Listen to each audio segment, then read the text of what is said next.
Awareness encouraging self-control and choosing real-life connections over virtual distractions. Faizan, the boys of classes 5th and 6th have come together as Digital Awakening Squad to deliver a timely, powerful and thoughtful message. We request our respected audience to watch this performance with attention and reflection as it mirrors the reality of our everyday lives. So please welcome on stage the boys of classes 5th and 6th Group Digital Awakening Squad with their impactful presentation, Mobile Addiction. Digital Awakening Squad, please come on the stage.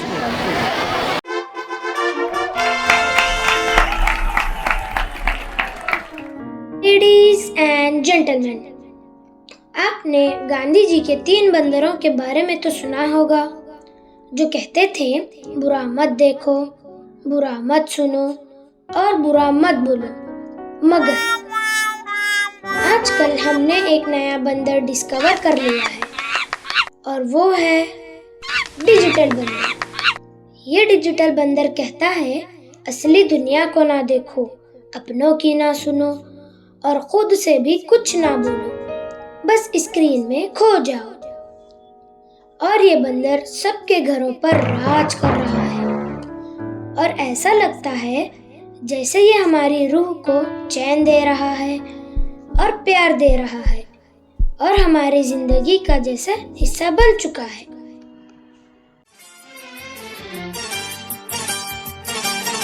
जो मेरी रूह को चैन दे, प्यार दे, वो खुशी बन गए हो तुम, जिंदगी बन गए हो तुम, जिंदगी बन गए हो तुम।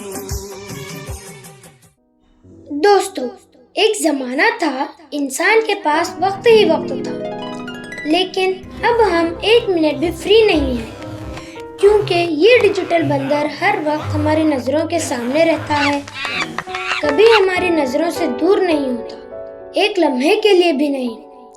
जब भी हम किसी काम में या पढ़ाई में लग जाते हैं, वो ट्रिंग ट्रिंग करके अपने होने का एहसास दिलाता है और हम झट से उसे अपने हाथ में ले लेते हैं, जैसे हम इसी का इंतजार कर रहे हो।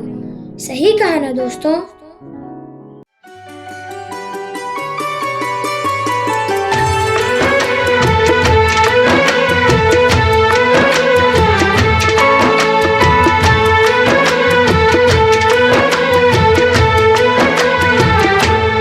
नजर के सामने जिगर के पास, नजर के सामने जिगर के पास कोई रहता है, वो हो तुम। Once upon a time, माँ चंदा मामा दिखाकर खाना खिलाती थी। अब मोबाइल मामा की रील्स पे बच्चों का मुंह खुलता है। आज कोई इसके बिना ना खा सकता है, ना पी सकता है और ना ही इसके बिना कोई जी सकता है। और तो और इसके बिना तो किसी का वजूद ही नहीं रहा। अगर मोबाइल एक लम्हे के लिए भी नजरों से दूर हो जाए तो इंसान बेचैन हो जाता है, जैसे उसके सीने से किसी ने दिल निकाल लिया हो। मोबाइल तो जैसे सबकी जिंदगी बन गया है।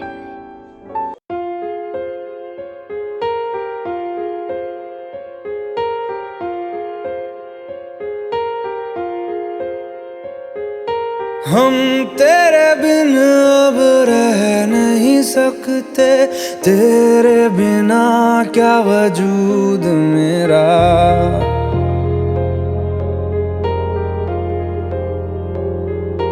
हम तेरे बिन अब रह नहीं सकते, तेरे बिना क्या वजूद मेरा। तुझसे जुदा अगर हो जाएंगे तो खुद से ही हो जाएंगे जुदा, क्योंकि तुम ही हो, अब तुम ही हो जिंदगी, अब तुम ही हो। चैन भी, मेरा दर्द भी, मेरी आशिकी, अब तुम ही हो। इतनी मोहब्बत मोबाइल से हो गई है कि चार्जर और हेडफोन्स भी रिश्तेदार लगने लगे हैं। घर में हो या बाहर, पर बैटरी फुल होनी चाहिए। बाप रे, इसने तो हद ही कर दी है। सबकी नींद, चैन, सब कुछ चुरा लिया है। अरे भाई, अब जरा चैन से सोने तो दो।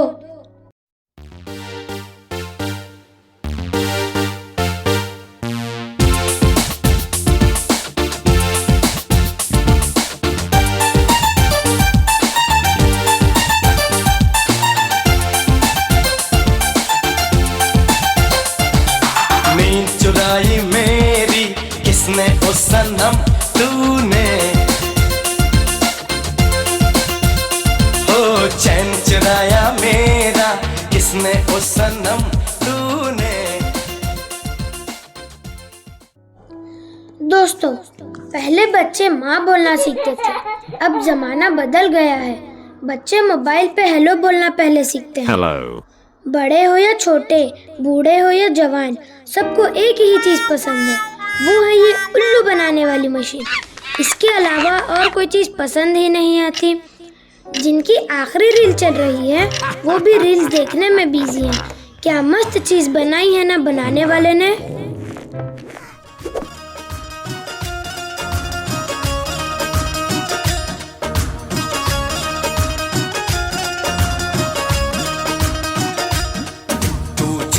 बड़ी है मस्त मस्त, तू चीज बड़ी है मस्त, तू चीज बड़ी है मस्त मस्त, तू चीज बड़ी है मस्त। नहीं तुझको कोई होश होश, नहीं तुझको कोई होश होश। सबको जैसे चाय की लत लगती है, कॉफी की लत लगती है, वैसे ही मोबाइल की भी सबको लत लग गई है। आजकल के सभी इंसान, चाहे बड़े हो या छोटे, बूढ़े हो या जवान, लगता है जैसे सबको मोबाइल की लत लग गई है। लगभग हम सब इस एडिक्शन का हिस्सा बन चुके हैं। हमारे पास इतना वक्त ही नहीं कि हम ये जान पाएं कि कब हम इस लत का हिस्सा बन चुके हैं। देखेगा तो लो दिल से शरत लग गई, मुझे तो तेरी लत लग गई, लग गई। जमाना का ही लत गलत लग गई, मुझे तो तेरी लत लग गई, लग गई। जमाना का ही लत गलत लग गई, मुझे तो तेरी लत लग गई।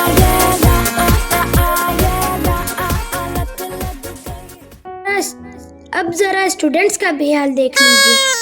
स्कूल से घर आते ही बैग एक तरफ फेंक कर मोबाइल से चिपक जाते हैं। कभी इंस्टा और कभी स्नैप पे फिल्टर लगा के सेल्फी अपलोड होती है जैसे फर्ज अदा हो रहा हो।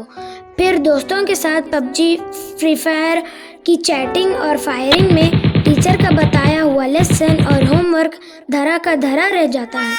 इसी मसरूफियत में सोने के लिए आधी रात तो हो ही जाएगी और पेरेंट्स को इस बात का कामिल यकीन होता है कि उनका प्यारा बेटा रात भर जागकर मोबाइल से नोट्स निकाल कर पढ़ाई करता है। दोस्तों, जब सवेरा होगा तो सवेरे स्कूल पहुंचने में देर तो हो ही जाएगी, है ना। मेरे जागने से पहले हाय रे मेरी किस्मत, मेरे जागने से पहले हाय रे मेरी किस्मत सो जाती है। मैं देर करता नहीं, देर हो जाती है। मैं देर करता नहीं, देर हो जाती है। ओ मेरे साथ यही मुश्किल पाई हुई मंजिल, मेरे साथ यही मुश्किल पाई हुई मंजिल खो जाती है। मैं देर करता नहीं, देर हो जाती है। मैं देर करता नहीं, देर हो जाती है। सबके सर पर जैसे मोबाइल का जिन और भूत चढ़ गया है। ये तो ना ही किसी डॉक्टर से भागेगा, ना किसी तांत्रिक से जाएगा और ना ही किसी बाबा से जाएगा। इसको भगाना तो जैसे नामुमकिन सा लग रहा है। तो क्या लगता है आपको? दोस्तों, बात सिर्फ एक मशीन की नहीं है, बात हमारे कीमती जिंदगी की है। मोबाइल फ़ोन खुद बुरा नहीं है, लेकिन इसका बेजा और बेकाबू इस्तेमाल बच्चों से उनका बचपन, स्टूडेंट से उनकी तालीम और फ्यूचर, और बड़ों से उनकी शख्सियत और रिश्ते नाते छीन रहा है। अंधेरे बंद कमरों में मोबाइल की तेज़ रोशनी बच्चों की आंखों की रोशनी छीन रही है। क्लास में टीचर के लेक्चर के दौरान बेदिली के साथ ऊँघते हुए बैठते रहते हैं। आंखें इतनी कमज़ोर हो गई है कि बोर्ड पर का कुछ दिखाई नहीं देता। ये जो स्क्रीन की रोशनी है, ये हमारी आंखों को तो ख़राब कर ही रही है, मगर कहीं ना कहीं हमारे दिल के रिश्तों में भी अंधेरा कर रही है। हम अक्सर कहते हैं कि बच्चे बिगड़ रहे हैं, मगर सच तो ये है कि बच्चे हमारा आईना होते हैं। जो निशान हम छोड़ते हैं, वही रास्ता वो पकड़ते हैं। ये दौर टेक्नोलॉजी का दौर है। इसमें पेरेंट्स को बच्चों से एक कदम आगे रहने की ज़रूरत है, क्योंकि पेरेंट्स से बढ़कर बच्चों की भलाई चाहने वाला कोई नहीं होता, कोई भी नहीं। ये टेक्नोलॉजी का दौर है, इससे भागना मुमकिन भी नहीं, मगर इसे जीतना ज़रूरी है। इससे पहले कि ये डिजिटल बंदर हमारी पूरी ज़िंदगी पर कब्ज़ा कर ले, अपने बच्चों के हाथ पकड़िए, उनके फ़ोन नहीं। क्योंकि अगर आज हमने फ़ोन के इस्तेमाल में लिमिट्स तय नहीं की, तो कल सिर्फ खामोश कमरे होंगे और पछतावे की गहरी खामोशी। फैसला आपका है। मोबाइल आपकी मुट्ठी में रहेगा या आप मोबाइल की मुट्ठी में? होंगे